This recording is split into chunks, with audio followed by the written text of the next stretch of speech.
किसी ने ये लाइन बहुत सही लिखा था इंटरनेट पे दोस्त, आज की जो फेक भक्ति है इंटरनेट में ये सबसे बड़ी प्रॉब्लम है। अगर आपको सही में भक्ति करनी है तो अपने मन से करो, सौफ वाले काम ख़त्म कर दो। ये इंटरनेट पे जो आपको रील्स देखने को मिल रहा है, लड्डू गोपाल जी के साथ उठना बैठना, घूमने ले जाना, कोई हेयर ड्रेसिंग करवा रहा है, किसी के फ्रिज पे मिल रहा है, किसी ने चाय पिलाना शुरू कर दिया है।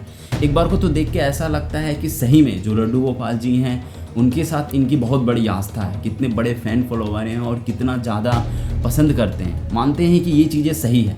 एक बार को ठीक है और एक बार को ये भी मान लेते हैं कि आप बहुत बिलीव करते हैं अपने भगवान पे, अपने लड्डू गोपाल जी पे, श्री कृष्ण जी पे। तो ये इंटरनेट पे इतने बड़े रील्स बनाने का क्या मतलब बनता है? और एक दो हो तो समझ में आता है, पेज के पेज रील्स बने हुए इंस्टाग्राम पे और अच्छे खासे व्यूज़ फैन फॉलोवर्स वाली बात हो गई है। एक बार को सोच के लगता है कि श्री कृष्ण जी कोई प्रोडक्ट थोड़ी हैं जो आप बेचने के लिए चले आए हो इंटरनेट पे। एक लाइन मैं कृष्ण जी के यहाँ पे बताना चाहूँगा कि अगर आपका मन शांत है तो ये सबसे बड़ा धन है, और अगर मन शांत नहीं है तो बड़ा मुश्किल हो जाएगा आपके लिए बाहर में सर्वाइव करना। ये चीज़ अगर आपको समझ में आ रही होती तो ये बिहेवियर इंटरनेट पे देखने को नहीं मिलता।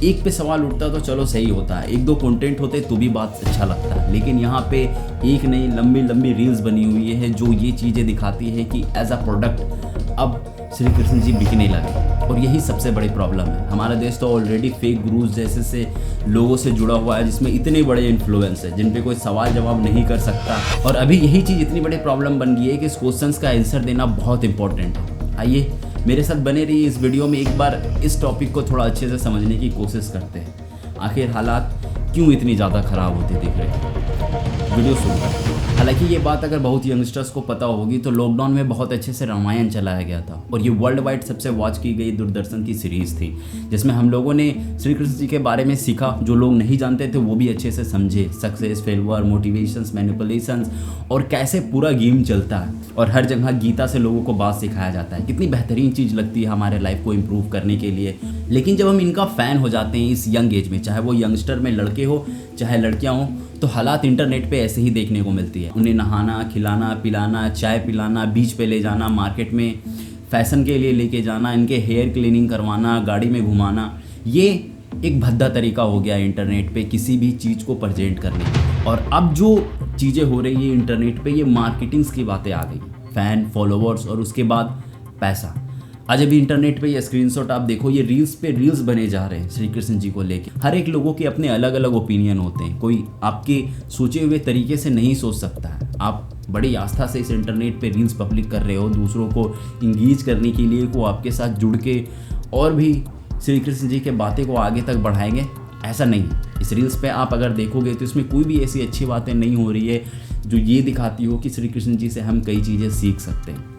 तो आज रात्रि जब मैं कान्हा को वश बदल कर उनको सुला रही थी तो कान्हा सो ही नहीं रहे थे, बार बार उठे जा रहे थे। तो फिर मैंने कान्हा को बोला, कान्हा बहुत रात्रि हो गई है, सो जाओ। तो कान्हा फिर से उठ गए। फिर मैंने आराम से कान्हा को बैठाया और पूछा, अब आप मुझे बताओ, आप बार बार क्यों उठ रहे हो, सो क्यों नहीं रहे हो? तो कान्हा ने मुझसे कहा कि मुझे बहुत गर्मी लग रही है, मुझे कुछ ठंडा खिलाओ। अब अपने हाथों से कान्हा को लस्सी पिलाते, लस्सी पीते कान्हा की सब शरारतें खत्म हो जाती है। अब कान्हा को लाड प्यार करके सुला देते हैं। श्री कृष्ण जी से आप अच्छी चीज़ें सीखते हैं तो इसे चीज़ें आप अपने लाइफ में इम्प्लीमेंट करके आगे तक लेके जाते हो, ना कि श्री कृष्ण जी को यूज करके सीधा धंधा खोल देते हो।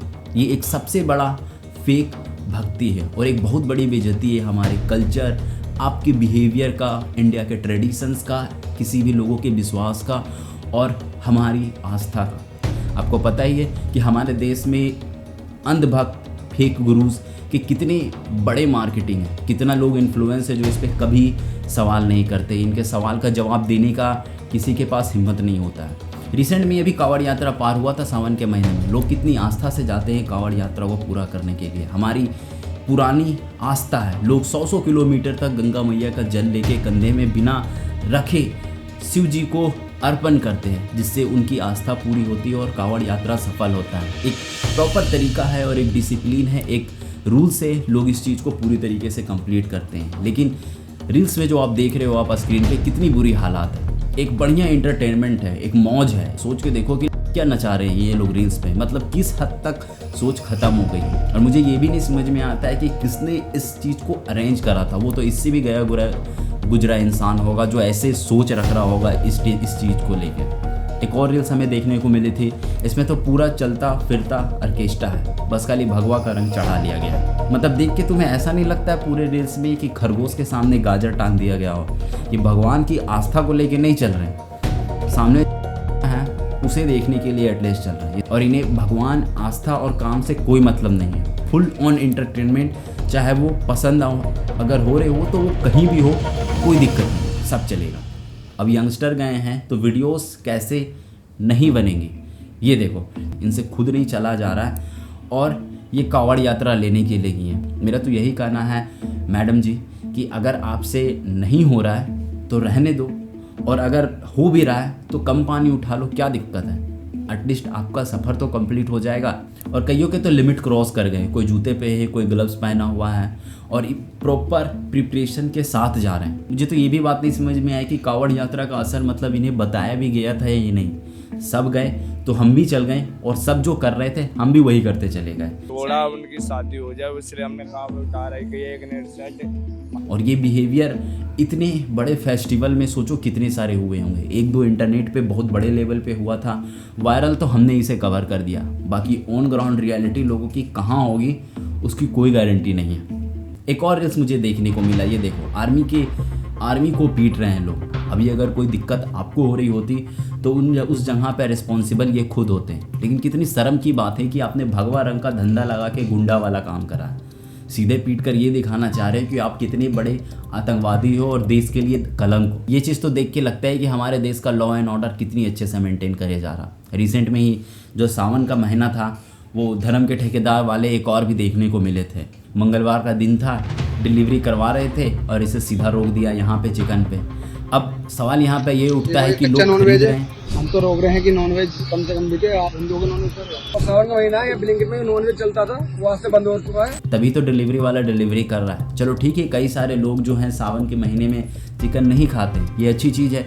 लेकिन जो खा रहे हैं उसके पास तो है, उसको आप कैसे समझाओगे? और ये चिकन वाले को रोक के बीच में दुकान का धंधा बंद करवाने का क्या मतलब बनता है? अब ऐसे अशिक्षित और अनअवेयर अंधभक्त अगर किसी भी प्रोग्राम में आ जाते हैं तो हमें ऐसे बिहेवियर देखने को मिलते हैं। कि ट्वीट मैंने देखने को मिला, ये जो लड़ाई आपको देखने को मिल रही है इसके ऊपर में आप पढ़ के देखो, रामायण और रामचरितमानस को लेके ये प्रोग्राम चल रहे थे। जिस ट्वीट को देखते हुए ये महान बताते हैं कि राम के युद्ध छिपाया गया था। अब राम को किसने अच्छे तरीके से धुना, वो चीज़ ये देखने को मिलता है। अब नीचे आप कमेंट सेक्शन में जाके देखोगे तो लिखा था राम की तो हवा निकल गई और हनुमान जी तो दलित हैं। ये ट्विटर पे पोस्ट एक और मुझे मिला था जहाँ पर दो लोग लड़ रहे हैं जय जगन्नाथ और जय श्री राम को लेके। बीजेपी वाले जय श्री राम लेके बोल रहे हैं और दूसरा वाला जय जगन्नाथ जो टीएमसी का झंडा लेके लड़ रहा है।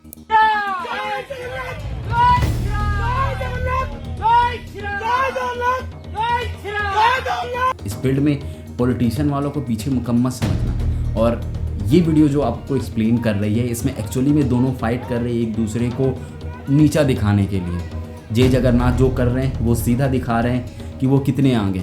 इवन दूसरा बीजेपी वाला भी इसी काम को दिखाना। और इन दोनों के बीच में इस ट्विटर में जो बात लिखी गई वो सबसे सही थी।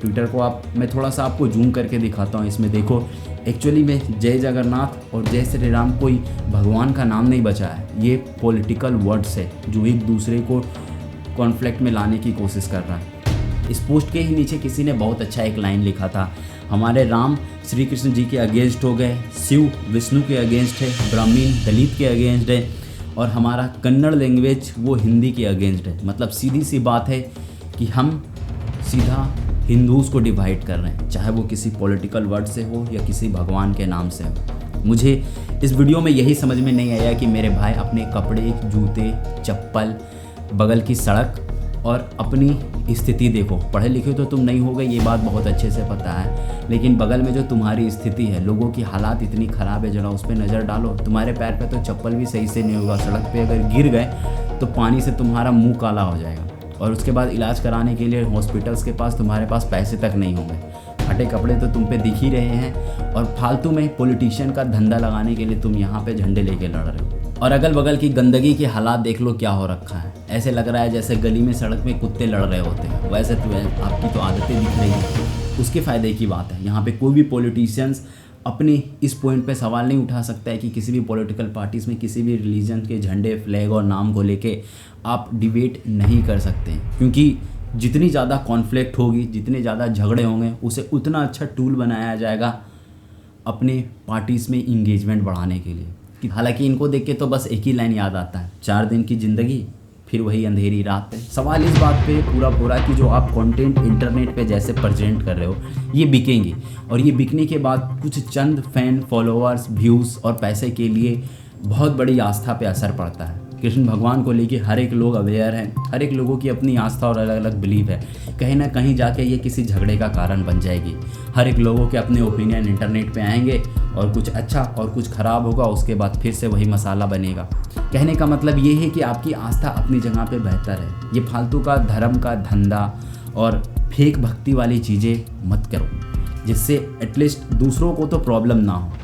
खैर सवाल तो ये भी रह जाएगा आपके साथ कि इंटरनेट पे ये चीज़ें पब्लिक क्यों कर रहे हो, और अगर पब्लिक कर रहे हो तो अच्छी चीज़ें पब्लिक करो जिससे लोग ज़्यादा इंगेज्ड हो और एक बेहतर अच्छा मैसेज दूसरों के साथ पहुँचे। ये उठना, सुतना, खाना और इसके बाद घुमाने ले जाना, बीच पे नहलाना, फ्रिज में मिल जाना, ये क्या है? मतलब ऐसा तो हमने भी कहीं नहीं देखा अपने रियल लाइफ में होते हुए, और अगर आपके साथ हो रही है तो इसे छिपा के अपने घर के पास रखो, बहुत अच्छी बात होगी। मेरे जितने भी व्यूअर्स हैं दोस्तों, उसका बस एक ही बात कहना है मुझसे कि जो ये इंटरनेट पे ऐसे भी फेक गुरुज़, फेक भक्ति करने वाले लोग हैं, इससे एटलीस्ट बचो, इसे अपोज करो और इसके कमेंट सेक्शन में एक बात ज़रूर लिखो कि ऐसी चीज़ें बंद करो। हम और आप जैसे लोग भी श्री कृष्ण जी को बहुत अच्छे से समझते हैं। एक स्टूपिड काम करने से बेहतर है कि काम मत करो, जिससे एटलीस्ट भगवान की आस्था पे तो कम असर पड़ेगा। इस वीडियो का पूरा मकसद मेरा यही है कि इस बात को समझा जाए कि किसी भी चीज़ की अपनी लिमिट होती है, एक दायरा होता है जिसमें वो बहुत बेहतर होता है। हम मंदिर पे जाके नाच नहीं सकते, मंदिर भगवान का घर है, वहाँ अच्छी चीज़ें सीख के वापस आ सकते हैं, जिससे ये घटिया आदतें हमें नहीं लगेंगी। और यही चीज़ श्री कृष्ण जी के हिस्ट्री से हमें सीखने को मिलती है। बात को समझना बहुत ज़रूरी है। ये कोई बहुत बड़ी कॉन्फ्लिक्ट नहीं है, एक छोटी सी समझ है जो आपके अनएजुकेशन होने का कारण बनाती है। मेरे वीडियो से अगर आपको बात समझ में आती है तो इस चीज़ को बंद करना ही एक बेहतर डिसीजन होगा। अभी के लिए इस पॉइंट को हम लोग यहीं पे ख़त्म करेंगे दोस्त। बस इतना ही कहना है कि बंद कर दो ऐसी भक्ति, इसमें कोई फ़ायदा नहीं है आपका, आपकी बेइज्जती ही होगी बाज़ार में। तब तक के लिए बहुत बहुत धन्यवाद आप सभी का। जय श्री कृष्ण।